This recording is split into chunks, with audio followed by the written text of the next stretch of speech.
filming? Mm-hmm. No. Morning. Morning. Don't the sweet peas look good?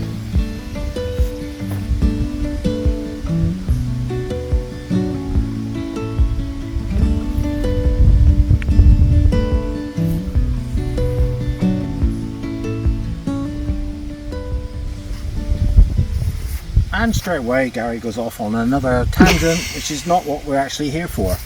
So today we're going to talk about vegetables again. If you're like us, we've run out of space here at the moment until we get more beds and stuff in. So there is another option, and this is an option for anybody that's either shorter space or is on a balcony or just have a little terrace or a small patio where you grow your vegetables in pots. Pots! Julie said I had to hold a pot. I don't think that's much good for your vegetables, honestly. Get rid of that. I personally, that really is the smallest pot I would want to use. And we have lots of these, so we're trying to use what we have available. Cheap, cost effective. Same thing. Or same thing. Trying to keep costs down. So whatever you've got, it really doesn't matter. These are 15 gallon. I like this size. It's a nice rigid pot. But also a couple other alternatives. One of these things, water bottle. Make sure you drill some holes in it. Whatever you're using, make sure it's got holes in the bottom. This would be actually, you could do some lettuce in here, radish, anything that's relatively small, cut and come again, some cut and come again spinach. Perfect. You want upsize things? One of these guys. It's the top end of a water butt. So I made it was a kind of water butt I made, and I had this kicking around spare. So if you want something a little larger, this would work fine. Those two holes, are they enough? Oh god, yeah, 2 hose. One at the moment, can't get the other bung out, but yeah, that would be fine. Obviously bigger pot, more compost, but you could do a lot more stuff in here. Your brassicas, your sprouts, you could do pole beans, runner beans, just a little bit more space. So that's another option. Bulb crates. We have no end of these things kicking around. This is a shallow one, there are deep ones. Depending on what you're planting or sowing. So this would be, we've got some in the coat frame over there. I'm going to sow some beetroot in these and some bush beans. Shallow, they don't need a big deep root run. Things like carrots, obviously they need a deeper pot. Onions, they would do fine in here. So it's another option. Just line it with some landscape fabric, some whatever fabric you can get, doesn't really matter. If you were just doing something short term, so say lettuce or radish, you could just line it with 3 or 4 layers of newspaper. It's just to keep the compost in place. We have an old wheelbarrow. I mean, that again, if you want to repurpose that. Don't know what else to do with it. No, if you don't know what else to do with it, I'm not worried about ornamental. We're just after vegetables for eating. You're not ornamental, are you, Garry? No, I'm not ornamental. Most people that follow our channel know I'm not ornamental. I want to be practical. I want to get as much out of whatever space we're using as physically possible. So that's why we're using a lot of the old nursery pots. Saying I'm not ornamental, we had some of these were left by the previous owners. Lettuce don't particularly like the heat and the sun, especially at this time of year. So we're putting some lettuce in here, and then we're going to go and hang this one on underneath our gazebo on our deck. I already have some lobelia, and again, shade, they like the shade. So that's all it is, just 3 layers. They're right outside the kitchen as well, which is handy for Julie. So she doesn't, and we typically don't cut the whole lettuce off. We find it's better to take, as the leaves mature, Julie takes the leaves off. And the other thing we found is that I tend to only do sort of 6 lettuce at a time. Because if you've got a lettuce, say you've got a nice big hearted up lettuce, and there's only 2 of you, and everybody again that follows the channel knows I'm not a fan of, although I must admit, salads are getting, I quite like the salads nowadays. A whole lettuce takes a while to get through. So you've just harvested this one right at its peak time, and by the time you've eaten this one started to go past it and it started to get bitter. Whereas if you just keep taking outside leaves all the time, they all keep growing, they last much longer. And it just definitely works for us. So this one's going to go in the shade. Give it a soak. I suppose I ought to backtrack a little bit. Compost. So the compost, this one has about 2 inches of my cow manure and soil mix in the bottom, and then I've topped it off with our potting mix. There is no extra fertilizer in that. It doesn't need it. There is enough goodness. There'll be enough goodness in the bottom.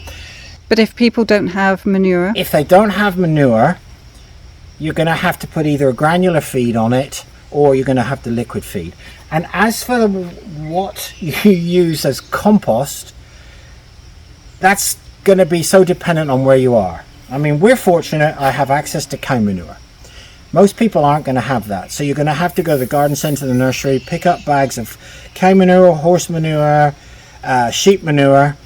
And personally, what I would do is I would mix that 50-50 with topsoil. Okay, and just to clarify, you don't have to buy a bag of each cow manure, horse manure, sheep manure. No. Either or, whatever you can get, it doesn't matter. The vegetables are not going to be that fussy. So either one of those three, and I would mix that 50-50 with just topsoil. You can buy bags of topsoil. Don't go wasting your money on triple mix or any of these fancy mixes. The vegetables do not need it. If you had any old pots or old hanging baskets, any old compost, can you put those in the bottom? Old compost from those, as Julie said, would be absolutely fine. Put those in the bottom.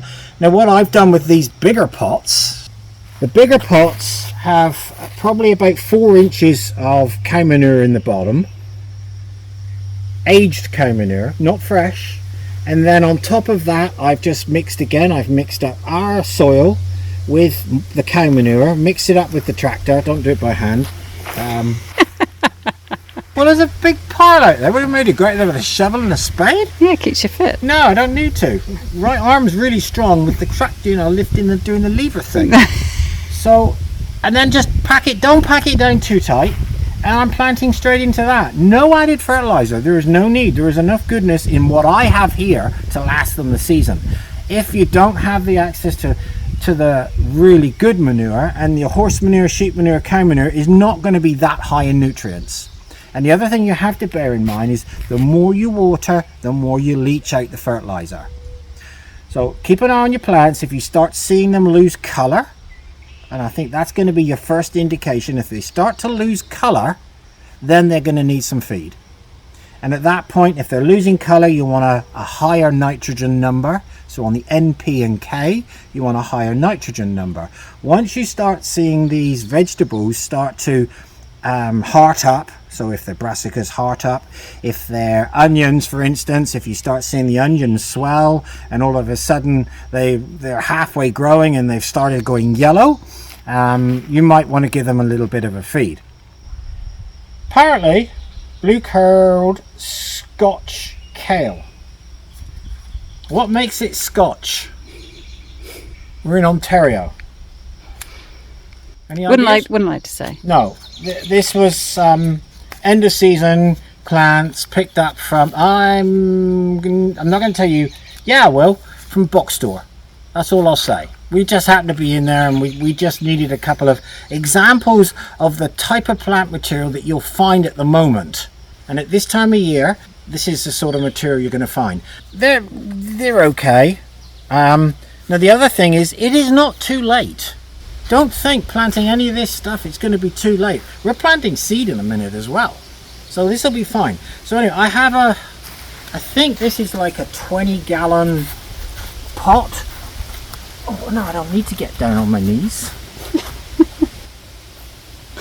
I like this planting because I don't have to crawl around the floor.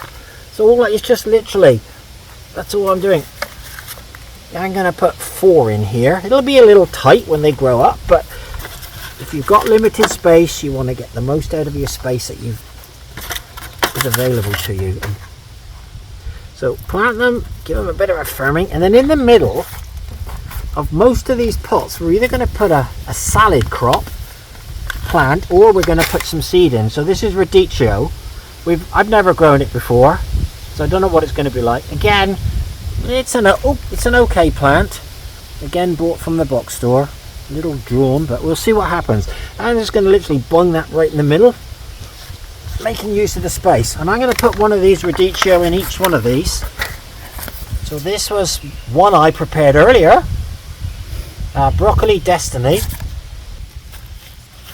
Easy. So we've got red Russian kale around the outside, and then this one I'm going to do is I'm going to make a tiny little, what do you call that? It's not a hole. A divot. No, that's golf term, isn't it? No, that's polo. That's a finger mark. So I'm just going to drop 3 radish seed in there, and I'm going to do that between each one. Just going to drop 3 in there. If you drop 2 in there, don't worry about it. And I'm going to drop 3 in there, and then I'll drop 3. Oh, it's too deep. Don't bury them too deep. And then I'm just going to spread out a little bit of the soil stuff in the middle. You can see all the fibre and the organic material in this because it is mixed in with the manure and the sandy soil. And just a very light sprinkling of a few radish, and that's it. And then just again, don't bury any of this stuff too deep. They'll come up. I bet they come up within about 4 days, and that's it. Red cabbage, these are our own plants. They're a bit ratty. They got mugged by the slugs, and I've been cutting a few pieces off for the budgies as well, but they'll be fine. They'll soon pick up. So we have some onions here. I can't remember what the plan was with these, but they're still kicking around here, so rather than let them go to waste, nice onion plant. Now this is a main crop. It's one called Bonus. These will probably actually make either be able to do these fresh, or they'll make nice pickling onions. But if you're planting onions, try not to bury the whole top. As you can see, I've tried to leave these as high as possible. They'll flop around a little bit to start with, but they will straighten themselves up. So there's a little pot of onions. Broadcasting them. What's this, Gary? What are you broadcasting? These are carrots, Nantais. I'm going to do them fairly thick because what we can do with these, we can always pull a few as baby carrots. I mean, the idea is just trying to get as much out of every single pot as we possibly can. Yeah, so again, this is a 15-gallon pot, same mix as we've used everywhere else. Now with the seed, I'm actually going to use some of our compost just to cover it with, because this soil mix is quite lumpy and it's not easy just to get a very fine covering on them. So I mean, I'm probably just going to do that, and I'm not putting this on very thick, just to give them a very light covering. Make sure if you're doing carrots, it's in a deeper container because you want a good size root on them. Next we have Swiss chard bright lights, a much shallower crate. This is one of my crates, and then you don't get a lot of seed with these. You don't get a lot of seed at all. Oh, let's have that. That's it. Oh, hang on, plus that, plus the one I just dropped. Valuable. Are we counting, are we? we? Yeah, I should have bought 2 packets by the looks of it. So what I'm going to do with these is I'm actually going to try and space these out a little bit. So I'll just drop one in every couple of inches across the crate.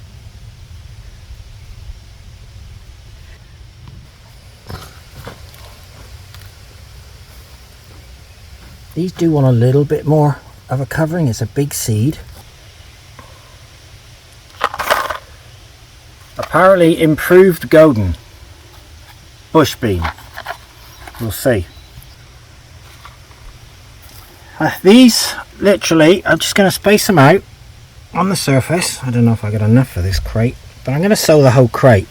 Normally when we do these guys in the past, we only sow, I don't know, about 8 or 10, because they all come at once. But I think we've realized that you're better off sowing a whole packet and getting a really good harvest. I mean, if you can't eat them all, you can always freeze them.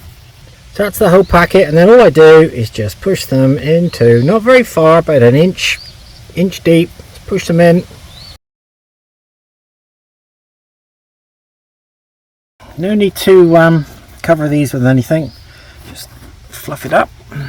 There we go. Beetroot Boston, looks a bit like the Swiss chard seed but slightly smaller.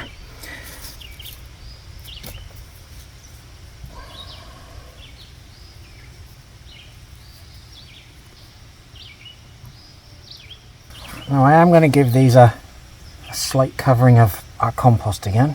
And again, with these we have a choice with these. We can either take them as young leaves, which we will.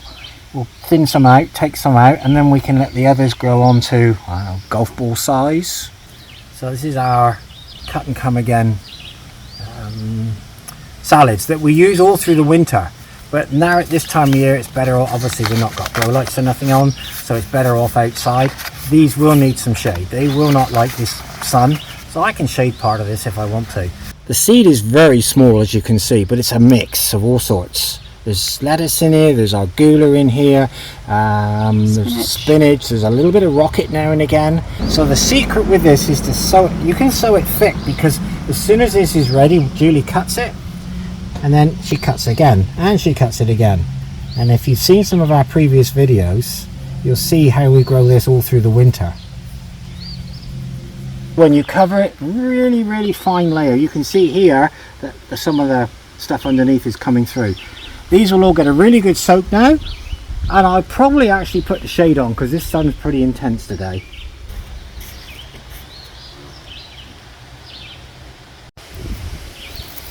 So here's some that we did these just after Christmas.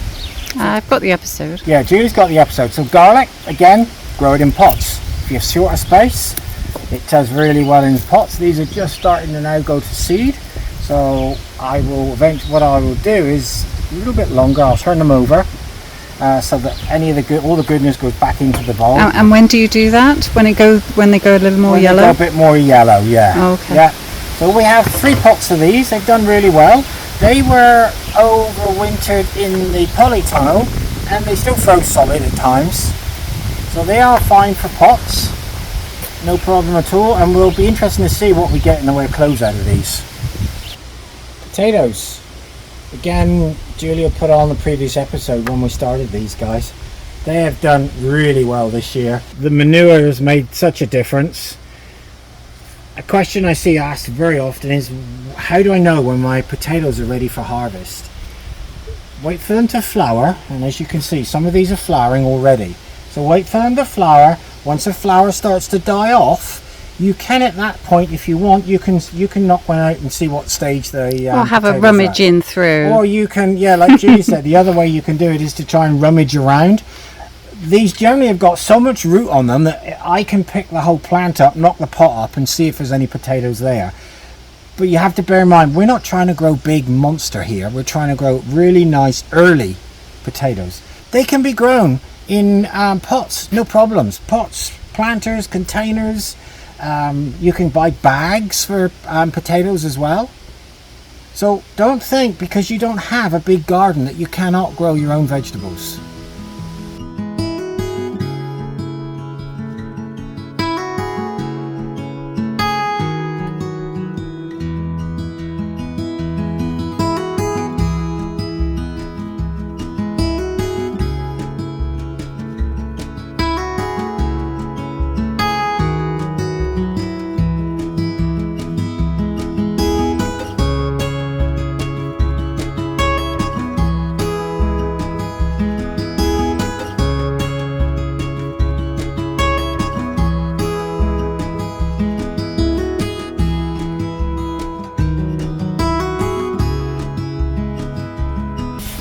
So I will give everything a really good soak, obviously, the seed and the plants.